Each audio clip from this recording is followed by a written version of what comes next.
kinabahan na ata itong si Risa Hontiveros nung nagpakilala na kung sino ang mga legal counsel ni Vice President Sara para po sa impeachment trial na magaganap. Yan ay kung magaganap pa, mga kababayan natin.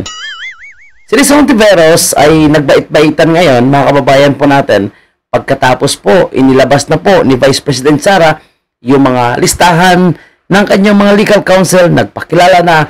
At ito na nga, no? Nakahanda na daw po silang harapin kahit sino pa yung mga magagaling na prosecutors panel mula sa House of Representatives. At si Risa Hontiveros ay mukhang nagbait-baitan, no?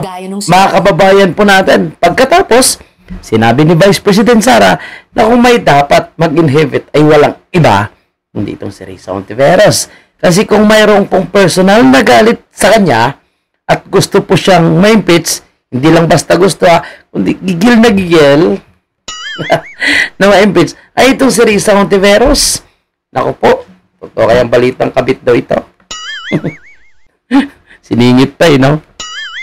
Sige, pakinggan natin ang kanyang pagdrama-drama at pagbait-baitan. Pero maya, no? Abangan natin sa dulo ng video niya kasi dyan po ay nilagay din po natin yung kung paano niya gustong tanggalin or pabagsakin, sirain si Vice President Sara. Okay, simulan natin mga kababayan. At huwag kalimutan mag-like and share sa video ito. Salamat. Dati pa, bilang Senator Judge ay titignan natin ng maigi ang lahat ng ebidensya na ipresenta sa impeachment trial ni VP Sara Duterte. Nung nanumpa kami bilang Senator Judge, naging tungkulin namin sa Senado na suriin at bumoto ayon sa bigat ng ebidensya na ilalahad ng magkabilang panig sa impeachment. So, ebidensya daw po mga kababayan po natin sa impeachment trial ang kanyang titignan. So, parang gusto niyang sabihin na patas po siya, mga kababayan po natin. Uy, hindi nga. Impeachment trial. Kakampi man o kritiko ng pangalawang Pangulo, sinusunod ko po ang tungkulin na iyan at inaasahan ko rin. Lokohin mo ang lelang mo. Demonyeta ka. Alam namin yung tunay mo na pag-uugali, Risa Hontiveros. Alam namin yung pagiging propagandista mo. At dahil ba nakita mo lang, no? Nakilala mo lang, nakita mo yung mga listahan kung sino po yung mga malulupit, no? Na mga dekampanilya ang magdedepensa kay Vice President Sara. Kinabahan ka na. Ngayon nagbait-baitan ka pa. Nakita mo yung 18 senators, no? Na talagang nanindigan kung ano yung tama. Tapos kung sa 28th Congress yan, yari ka kay kong Marcolita. Ito sa ibang senador. One good way for the Vice President to start presenting her arguments is by filing an answer to the summons issued by the Senate. Huwag kang mag-alala, excited kayo. Sasagot yan si VP Sara. At impeachment court last week. Hinihintay nating lahat ang kanyang magiging tugon dito at sa mga susunod na proseso kaugnay ng impeachment trial. So, yun mga kababayan natin, no? Babait-baitan si Risa Hontiveros, no? At pinupunto niya na siya daw po ay magiging patas at ang kanyang pagbabasihan ng kanyang magiging desisyon ay kung ano po yung ipepresenta ng mga ebidensya. So magbabase daw po si Risa Hontiveros sa mga ebidensya at hindi daw po siya magiging bias. Sinungaling, no? Parang pare ka lang na si Father Adik. Ha? Nagigil na ma-impeach din si Vice President Sara. At akala ni Risa Hontiveros, mga kababayan, no? Nakalimutan natin kung ano po yung linyada ni Risa Hontiveros. Pupunta tayo dyan mamaya. So dito muna tayo, ha? Pakinggan nyo kung gaano kagalit at gigil si Risa Hontiveros. Noon pa man, wala pang impeachment na matanggal, no? Na ma-remove si Vice President Sara Duterte. At habang ang anak niya, ang anak niya, ha, tinutukoy niya si PRRT. kapangyarihan pa, hindi magiging madali ang ating laban. Sabi niya nga, hanggat yung anak niya ay may kapangyarihan pa, hindi magiging madali ang ating laban. Ang punto niya is to eliminate Vice President Sara. Ambisyosa ka, Risa. Papatas-patas ka pa. Evidence-based ka pa. Lukaret ka. While VP Sara Pinanggit niya na, while VP Sara is in power, the threat of a full-blown Duterte comeback is still a very real massive danger. Gaya nung Di ba? Sinasabi niya na dangerous daw po habang nasa pwesto itong si Vice President Sara. O ngayon sabihin mo na magiging patas ka, sabihin mo na magiging magbabase ka sa iyong magiging desisyon sa evidence. Alam namin, Risa Ontiveros, kilala ka na sa pagiging propagandista, sinungaling, manluloko, manggagamit. Di ba mga kababayan natin?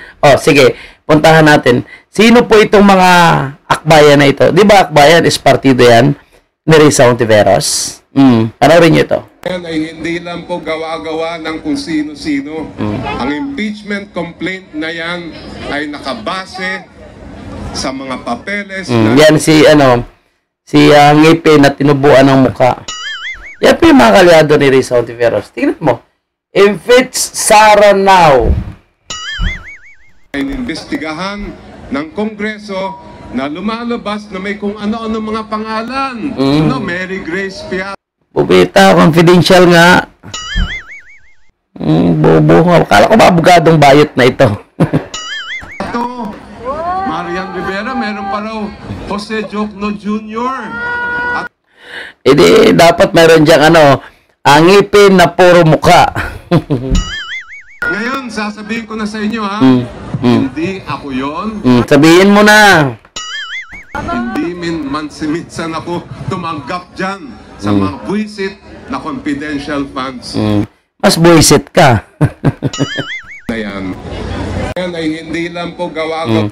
So, ayan mga kababayan po natin. Yan ang kampo ni Risa Ontiveros, no? Nagigil na gusto mapa-impeach si Bibi Sara. Galit na galit, no? Gustong wasakin ang Senado nung pinaremand ang impeachment complaint against kay Vice President Sara. Now, sinasabi ni Risa Ontiveros na siya daw po ay magiging patas, no, sa mangyayaring investigation. Mga kababayan po natin, magiging patas daw po siya, no? Hindi daw po siya magiging bias. Pero paano natin papaniwalaan ang isang Risa Ontiveros, no, na iba po yung kanyang sinasabi dito po sa ginagawa ng kanyang mga kapartido, na alam natin kung sino yung nagpupundo, sino yung mga nasa likod nitong kaalyado po ni Risa Ontiveros. Itong Makabayan Vlog, kasama dyan yung Active Church Party List, Kabataan Party List, Juan Sambayanan, Gabriela, Bayan Muna, ML, kay Dilimaw. So lahat sila po isa ni Puwersa dyan.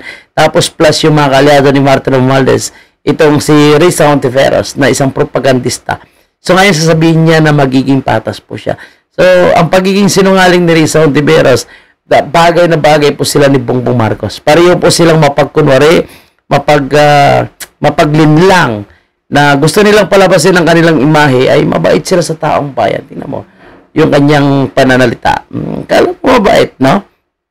Kasi, sinabihan siya ni Vice President Sara na kung may dapat mag-inhibit na senator judges, ay walang iba kundi si Risa Ontiveros. Tama, kasi in the first place, no? Alam naman natin na bias ito. Alam mo, matalino talaga, pero hindi pala makapagsalita kung walang nagtuturo sa kanya, mga kababayan natin. So, maniwala pa ba kayo kay Risa Ontiveros? Dito po sa kanyang kasinungalingan na ipinalabas sa mainstream media, itong sinasabi niya, magiging patas siya at hindi po siya magiging bias. Utot po, Risa Ontiveros, lokohin mong sarili mo dahil kilala ka na ng sambayan ng Pilipino at iilan na lang kayo na gustong mapa-impeach si Bibi Sara. Hindi totoo yung survey na lumalabas na maraming Pilipino daw yung gustong matuloy ang impeachment trial ni Bibi Sara. Yan po isang kasinungalingan. Dahil mas maraming tao yung naniniwala na si Bibi Sara ay biktima lamang ng isang pamumulitika. This is all about 2028 national and presidential election. Gusto nyo lang po na hindi makapagtakbo si Vice President Sara. Kaya ganyan po ang inyong kalawan. Kasi kayo po yung mga nag-aambisyon, no, nangangarap na maging presidente pagdating ng 2020. Magsama na lang kayo ni Tambangag. Dahil hindi po kayo mananalo. Okay, maraming salamat. Okay na yan mga kabayan natin. Huwag kalimutan mag-like, mag-share, no, sa video ito. And of course, mag-comment kayo sa inyong mga komentaryo. Kayo ba'y naniniwala kay Risa Ontiveros o talagang wala nang dapat paniwalaan sa sinasabi nitong lokaret na si Ontiveros? Bye-bye, maraming salamat.